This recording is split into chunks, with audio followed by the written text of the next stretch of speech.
So sorry, napitol ang video. So going back to our example. So if this is the president, this is the president, and this is the people, mga ordinary citizen lang. So the president usually has the higher power, di ba? Power, and then authority, of course. So whatever unsay ingon sa president sa mga tao, unsay ingon nila niya unsay ipasugon niya. So mao jud matuman, or mao jud ang unsay tawag ni, mao jud ang dapat mahitabo, because power comes with, of course, directory. Imong gidirektohan ang mga tao na mobuhat og mga butang, even if gusto nila, want nila, or dili ngana. So that explains power of our society. So power could actually be a good thing and a bad thing if imong gamiton siya, if good thing siya if gamiton nimo to do good. Pero if you just want to have the unjust enrichment or kanang para sa imong personal benefit nimo, then it's a bad thing, kay ang uban nga kay nay party nga makuan. So another example is, of course, parental power. So let's say sa imong family, imong papa, imong mama, mama, hinahiwing ulo na mama nimo, ikaw ning bata. So, di ba, kung unsay lang giingon nimo, if bata pa ka, of course wa kay mabuhat. Kung unsay nilang giingon nimo, mao jud ni matuman. So, parental power. So, do they have the ability nga mo command og kuan kanang mo command og mo direct nimo kung unsay angay nimo buhaton? So, di ba? Yes. So, naay power, naay tarong circle, naay power imuhang family. So okay na. Basta ang importante lang, ang concept sa power is kanang the ability sa usa ka tawo to direct or influence or pabuhaton jud ang usa ka tawo og butang, or di lang ingana. Pwede ingana ra siya nga example, pero power is a very diverse jud nga topic. And that is the simplest form of power, parental power and political power. So next is types of authority. So if you don't know what authority means kanang gigaan ka og power or representation sa imong power, gigaan ka representation of power para mo lead or mo control. So first is traditional authority. So let's discuss traditional authority. So tulo ni sila ka book. So first is traditional authority.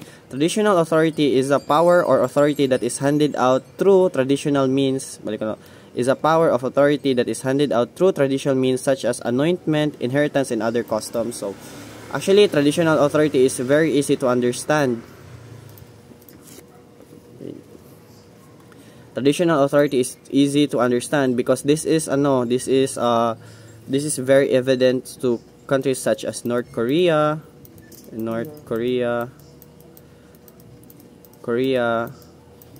Ukraine or Great Britain. Sakto ba? Ukraine or Great Britain? England, putang ina mo, England oy, gagi. Ang traditional nga authority, England rather, sorry.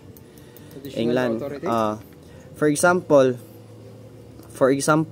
this is your father and your mother. So example ni sa North Korea, ha? Your father is the ruler. Your father is the ruler or the president. So kinsa latest nga president.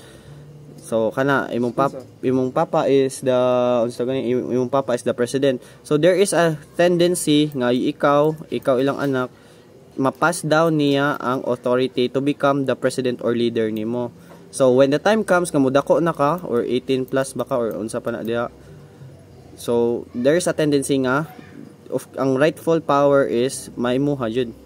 So that is through traditional means or inheritance. Yan na, inheritance. So next is, ang example na to sa England. So England, this is sayon ra pud kay pagsabot. Example, this is the king sa country, this is the queen. Queen. Pag nagbuhok para dito may kan. So queen. So if anak ka sa king and queen, which that makes you a prince or princess. Prince or princess. Basta you're in royalty. Princess. So if in case nga mamatay imong papa, mamatay pud imong mama, who will lead the country? So di ba automatically transfer ang authority nimo to lead the country. Inga na pagsabot. So there in traditional authority, what is oftenly discussed is the traditional means of inheritance of authority and other customs. So inherit ra nimo ang kuan through either sa imong family, relative, or other customary methods. Next is rational and legal authority. So rational legal authority is a power or authority granted by means of legitimacy through lawful and unbiased passage. This type of authority is a hallmark for modern democracy, where there is votation for a rightful leader in a particular society, where everyone is vested upon equal rights of election. So kana. So in traditional authority, wala na mahimo ang ordinary citizens ani. Wala na sila mabuhat ang mga ordinary citizens ani nga method kay of course ordinary citizens sa siya bystanders sa siya wala sila labot sa royalty nga so wala sila mabuhat if mapasing na ang authority, wala sila mabuhat. Pero if we are to discuss the real unsa to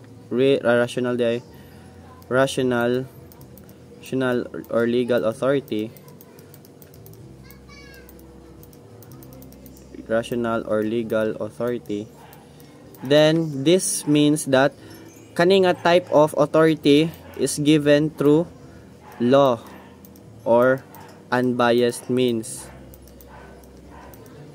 This is usually present on modern democracy. So if you don't know modern democracy, unsa meaning sa modern democracy,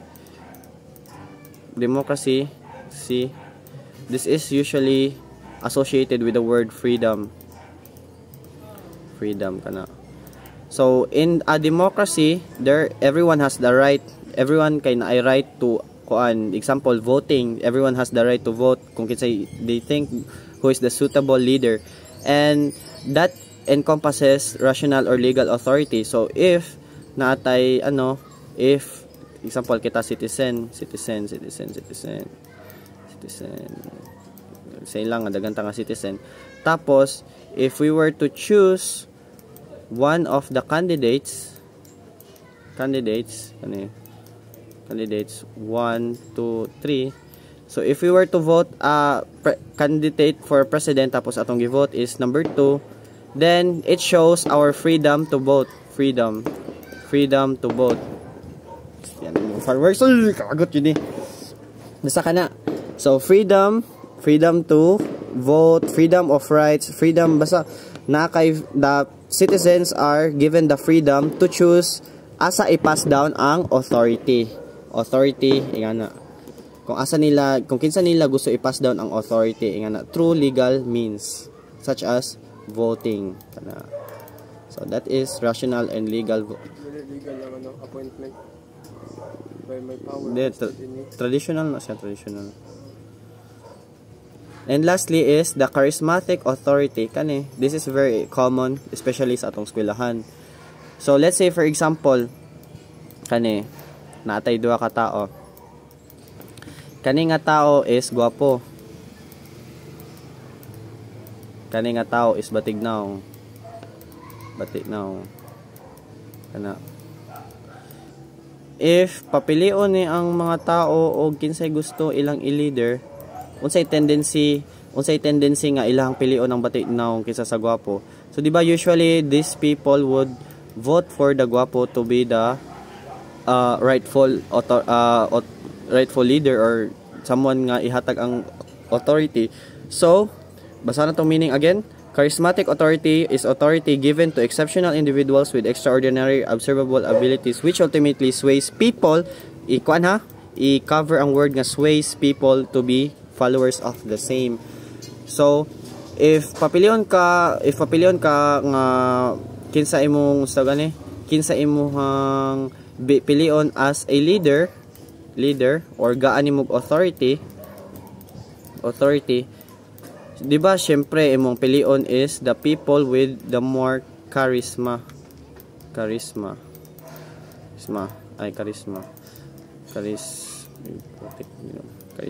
So if you don't know what charisma means kanang that tendency nga ma-attract ka sa potential or ability sa tao. So let's say another example,